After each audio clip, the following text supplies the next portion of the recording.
কিছুক্ষণ মুভমেন্ট করার পরে ও আবার রোলিং করবে।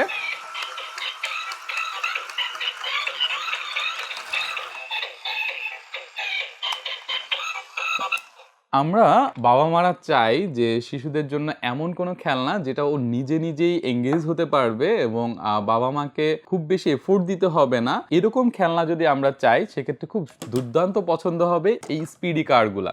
এবং এই খেলনাগুলো যদি আমরা অর্ডার করতে চাই আমরা অবশ্যই নক করব টোটো টয়েজের ওয়েবসাইটে অথবা মেসেজ দেব টোটো টয়েজের পেজে।